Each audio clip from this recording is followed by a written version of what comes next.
Dando un giro de 180 grados, doy la bienvenida a Paola Gómez, oficial nacional de educación en UNICEF México. Vamos a hablar de la inclusión educativa para niños y niñas migrantes. Yo decía, Paola, cuando arranqué el programa, que es terrible, terrible lo que alcanza uno a ver y a escuchar las historias de los niños migrantes. Y mira, para no irnos a otras partes del mundo, pensemos en México. Todos esos niños que vienen de América Latina, que cruzan por nuestro país y que por circunstancias no tienen la fortuna de llegar al destino, porque mueren sin papeles, o se quedan varados en un país que no los reconoce, salen del propio porque no tienen posibilidades de estudiar, posibilidades de comer 3 veces al día, o las que sean necesarias para mantener un bienestar y una alimentación eh, equilibrada. En fin, ¿cuál es la circunstancia de los niños?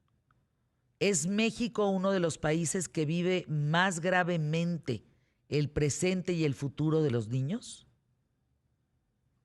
Bueno, antes que nada, gracias Fernanda por la invitación y por el espacio y a todo tu auditorio, porque es un tema muy importante, la situación de niños y niñas en situación de migración, y porque no solamente México es país receptor, como bien indica, sino también es país de tránsito y también es país expulsor.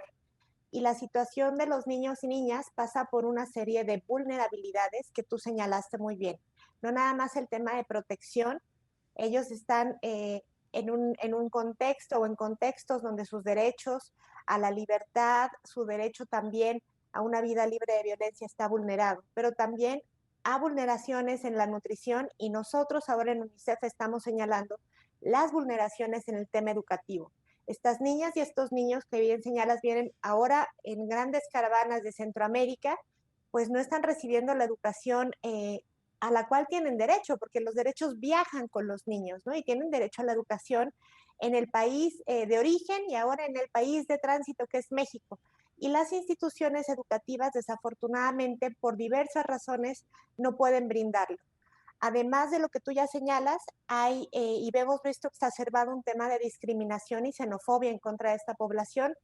Lo mismo que vemos en Estados Unidos que pasaba con los niños mexicanos y de otros países, en México también pasa, no está tan visibilizado, pero hemos encontrado, por ejemplo, que en espacios educativos pues se discrimina a los niños por su origen y no solamente los compañeros, sino también los docentes, el personal de las escuelas y estos actos de discriminación escalan hasta la violencia. Entonces es muy importante sensibilizar a la población de que las niñas y los niños migrantes tienen derechos, viajan con ellos y aquí en México también tienen que disfrutarlos. México ha corroborado varios instrumentos internacionales, mismo en la Constitución política de Estados Unidos mexicanos se indica el respeto a la población migrante y hay que hacerlo valer. Eh, ¿Cómo se planea una inclusión educativa? ¿Cómo se planea desde las tripas?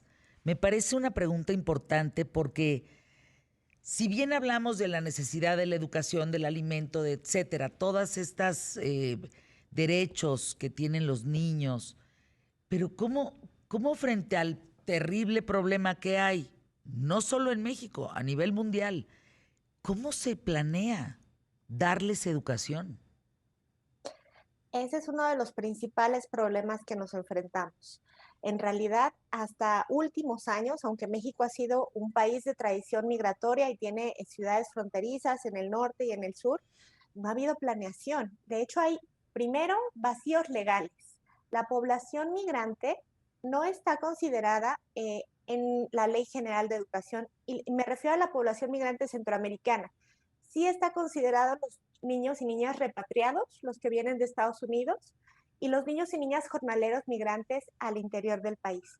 Pero no hay en los instrumentos jurídicos federales y generales una mención a los niños y niñas que vienen de otros países, y no digamos solamente del Triángulo Norte de Centroamérica. En México hemos recibido migración de Haití, de países africanos y de otras regiones del mundo. Entonces, ellos están en un vacío legal y en una indefensión. Además de eso, como tú bien señalas, dado que no es un tema que se discutía abiertamente antes, no hay cifras. Entonces, si no conocemos las cifras y la magnitud del problema, pues es muy difícil planear. No sabemos cuántos niños y niñas están en situación de migración Uy. porque se mueven y porque además ellos sienten que están en una situación irregular y entonces se esconden de las autoridades. Tenemos nosotros cifras de la Unidad de Política Migratoria de la Secretaría de Gobernación. Aproximadamente 120,000 niños han sido registrados en los últimos 4 años, acompañados y no acompañados, casi 40% solitos. Entonces sí es importante que las autoridades pues arropen y canalicen estos casos a las fiscalías, al sistema de protección de niños y niñas, a las escuelas, en vez de pues generar miedo o seguir vulnerando sus derechos. Entonces, no es posible planear si hay vacíos legales y si hay vacíos en datos.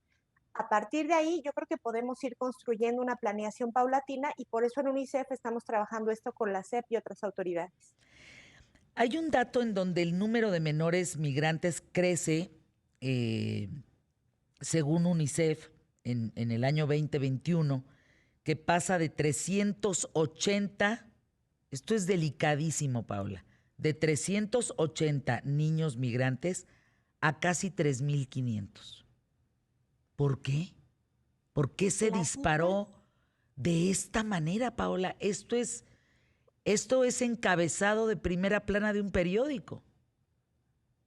De verdad que sí, Fernanda. Pues en realidad, como tú bien dices, son cifras alarmantes. Y nosotros como Alarmantes. población en general, pues no le damos tanta importancia. Pero si vemos que ha crecido exponencialmente la migración, insisto, de niñas y niños que también viajan solos o viajan con sus familias y que están completamente en una situación de indefensión, es realmente preocupante. Pero también es preocupante que desde las comunidades de acogida, las ciudades donde van pasando, pues encontramos muchas resistencias a interactuar con la población en situación de migración, a brindarles un apoyo. Lo que hemos encontrado, insisto, nosotros y con APRED, es que estas reacciones de discriminación y de xenofobia han incrementado también, como ha incrementado la visibilidad de la migración a través de las caravanas. Ahora ya es mucho más evidente, también ellos lo hacen para buscar protección, apoyo de los medios. Las caravanas que iniciaron en 2018 traen estos grandes éxodos principalmente del Triángulo Norte de Centroamérica, son más visibles, pero eso no quiere decir que no tengan peligros en su tránsito. Entonces sí es importante visibilizarlos, pero también saber cuáles son los peligros a los que se enfrentan y cómo podemos apoyarles como sociedad. ¿Todo el mundo está con UNICEF? Me refiero a todos los países del mundo están con UNICEF. El mandato de UNICEF se corrobora con los 192 países que forman parte de la Organización de Naciones Unidas. Muchos países más están con UNICEF. De hecho, la Convención de Derechos del Niño es el instrumento internacional más ratificado en el mundo. Solamente Estados Unidos no lo ha ratificado. Pero como bien dices, no quiere decir que todo el mundo esté a favor de la causa migratoria. Es un tema muy polémico, es un tema muy delicado y no todas las personas que apoyan a UNICEF en las grandes líneas de salud o de vacunación o de alimentación de los niños, pues necesariamente están a favor del tema de migración. Por eso hay que hacer mucha sensibilización sobre este tema, porque México no es el único país que lo vive. La migración es un fenómeno global y no se va a detener, al contrario, va a ir creciendo y necesitamos que los gobiernos, para cumplir sus obligaciones de los derechos humanos de estas personas, pues estén preparados y, como dices, planeen mejor. No sé qué estarán haciendo las autoridades mexicanas, si están enteradas, cómo se le da seguimiento a este crecimiento brutal de número de menores migrantes, el crecimiento en este 2021. Estamos a día 13 de mayo y estás hablando que de 380 niños, ha aumentado a 3,500. ¿Qué se hace en estos casos? ¿Qué dicen las autoridades? De verdad lo pongo en la mesa. ¿Por qué no es encabezado de una primera plana de un periódico? ¿Por qué esto no, pues parece no ser tema? Sí, desafortunadamente con la pandemia de COVID también ha habido muchas reacciones a las personas que vienen y que puedan traer enfermedades o quitarnos empleos. Entonces, las autoridades en México, que al inicio de las caravanas tenían una actitud receptora, había una tarjeta de ayuda humanitaria, había más apertura en la solicitud de asilo o refugio, ahora lo que vemos es que se ha revertido esa tendencia y hay una política, o si no una política y acciones que, lo que indican es que no se busca que entre más migración de países centroamericanos. Hemos visto a la Guardia Nacional en la frontera sur, hemos visto que además hay repatriaciones masivas a los países del Triángulo Norte de Centroamérica. Entonces, aunque no hay una política como tal, las acciones del gobierno federal lo que indican es que la migración se tiene que detener. No sé si es un tema también que viene de Claro. presiones de Estados Unidos, pero aquí se tiene que detener. Pero eso no es todo. Los niños que ya están acá, insisto y vuelvo al tema educativo, no están contemplados en los servicios educativos. Ahora estamos, como tú bien sabes, con las escuelas cerradas en el contexto de la pandemia de COVID. No sabemos todavía cómo van a regresar los niños a las escuelas Claro, regulares y claro. estamos viendo a niños y niñas que han pasado casi un año en albergues sin ninguna atención educativa. Si ellos ya venían de abandono escolar, están teniendo un Qué grave. rezago terrible, terrible, terrible. Entonces sí nos preocupa mucho que no tengan ni siquiera un libro o acceso a la estrategia Aprende en Casa o puedan ser inscritos a las escuelas. Entonces, si los niños ahora con el COVID-19, con la COVID-19, están en una situación educativa delicada. Paola Gómez, UNICEF ha pedido a México más albergues frente al explosivo aumento de la migración. Y no, hemos trabajado muy de la mano con la Secretaría de Gobernación, el Instituto Nacional de Migración, y en realidad el gobierno federal ya tiene establecidos albergues macro para recibir esta población. Ujú. Además, trabajamos con albergues de particulares, de organizaciones de la sociedad civil, de corte pastoral, donde quiera que hay niños y nosotros podemos tener una intervención, intervenimos, pero sabemos que no, el gobierno no tiene toda la capacidad. Entonces también trabajamos con albergues que no son sostenidos por el gobierno federal en ciudades fronterizas. Sobre todo ahora que con el título 42, que es decir, la política sanitaria de Estados Unidos, están regresando masivamente a personas, insisto, y a niños y a niñas y a familias, a territorio nacional. Entonces no tienen dónde quedarse y los albergues no se dan abasto y muchos cerraron sus puertas por temor a ingresar personas que pudieran traer COVID-19. Entonces sí es una situación muy delicada la migración, pero además con la pandemia. Ahora, esos albergues que sí existen, tanto del gobierno federal como de UNICEF, como los pastorales, etcétera, etcétera, ¿viven en buenas condiciones esos niños? ¿Comen, estudian, tienen acceso a medicamentos, se divierten, juegan? O sea, ¿cómo es la vida de esos niños en esos albergues, en los que hoy existen? Varía mucho porque también depende de los recursos que reciban y de las posibilidades que tengan. Mm. Entonces, hay albergues que están en condiciones óptimas y hay albergues que desafortunadamente tienen apenas lo indispensable para salir al día. En particular en el tema educativo, lo que vemos es que gran parte de los albergues no conocen y no saben cómo canalizar una atención educativa, cómo conseguir libros, cómo conseguir maestros que puedan atender a esta población, cómo tener actividades para que las niñas y los niños, como tú dices, recuperen rutinas, normalicen también dónde están y aprendan un poco.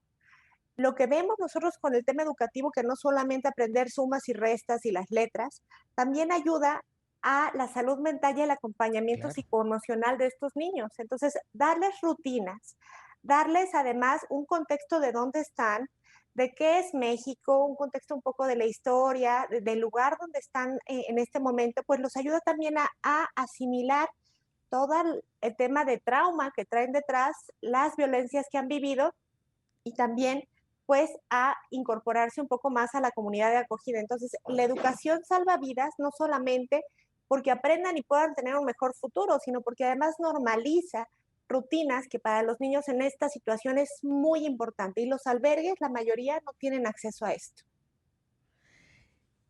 ¿Qué retos tan difíciles? Bueno, ya reto en sí es un tema para este 2021. Entre pandemia, entre niños migrantes, Paola, ¿no es brutal este tema? O sea, UNICEF sí le está encontrando salida, sí le está encontrando solución, sí están tratando o habrá algún momento que UNICEF quede pequeño y corto frente a la magnitud del problema.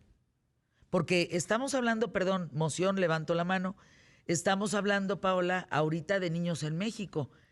No hemos tocado ni un minuto el tema de la franja de Gaza, lo que está pasando de los niños en Israel y en Palestina.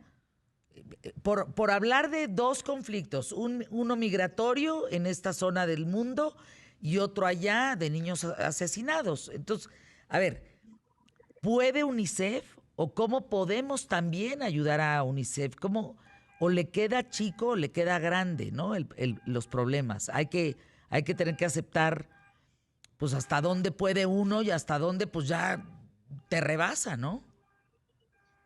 Sí, sí, Fernanda, y en un acto de autorreflexión, nosotros somos una agencia de Naciones Unidas y no podemos trabajar solos este tema y no lo hacemos afortunadamente.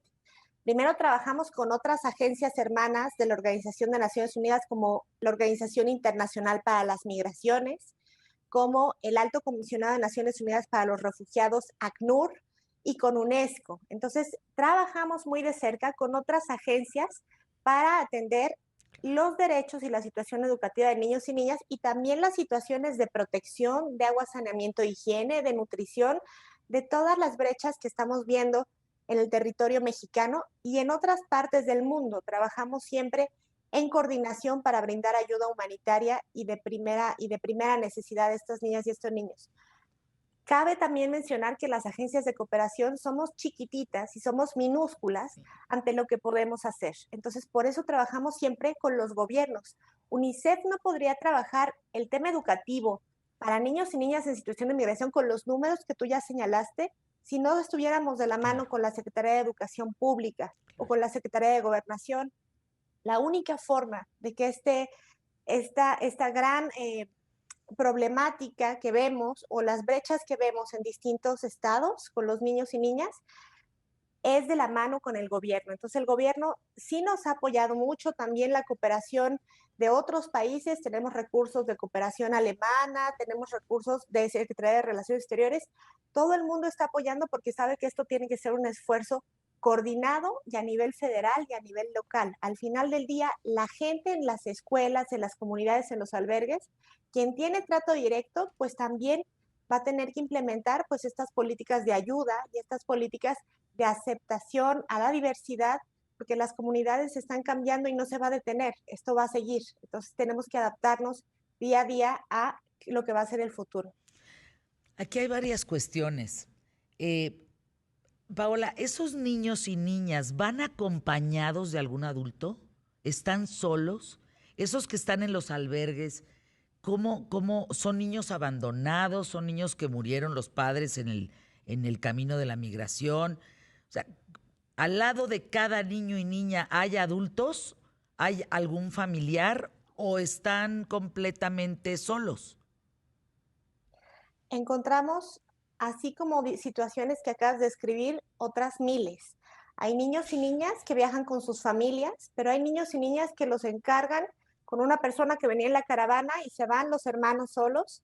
Hay adolescentes que dejaron a sus familias y quieren migrar a Estados Unidos por la violencia en sus escuelas o en sus países, también porque son parte de la comunidad LGBTI y no encuentran una aceptación de su familia o de su país de origen. Entonces, vemos una variedad de situaciones que son distintas, pero si pensamos que casi 40% de los niños y niñas que están en México están solos, pues es doblemente una labor para nosotros trabajar porque no hay un adulto que los pueda canalizar, guiar, arropar, y ahí le toca a las autoridades pues ejercer sus obligaciones de derechos humanos para con esta población. Entonces las autoridades, en vez de ser una figura que imponga miedo, que es una figura pues, de la cual hay que esconderse, las autoridades deberían ayudar a estos niños que están expuestos a situaciones de reclutamiento del crimen organizado, de trata o de explotación. Complejísimo. Es un mosaico muy complejo el de la niñez en México. No solamente la niñez migrante, sino la nacionalidad mexicana, ¿no? Los niños mexicanos.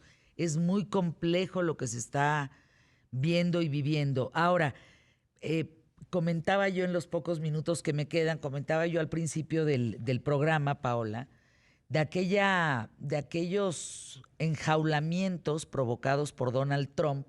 ¿Te acuerdas en la frontera en donde eran supuestos albergues?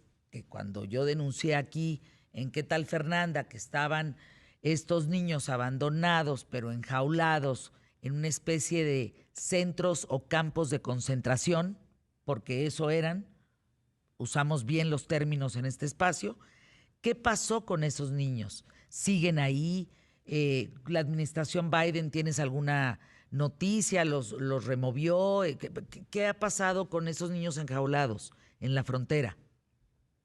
Bueno, primero decir que desafortunadamente, así como vemos Estados Unidos y la situación que pasó en la administración Trump, en México teníamos el mismo caso en las estaciones migratorias. Las niñas y los niños eran detenidos en condiciones casi de prisión. Esto ahora está cambiando gracias a una reforma legislativa, pero es importante decir que no solamente en Estados Unidos se tenían esas condiciones, sino aquí también en la frontera sur y en la frontera norte teníamos estaciones migratorias abarrotadas con niñas y niños en condiciones realmente deplorables.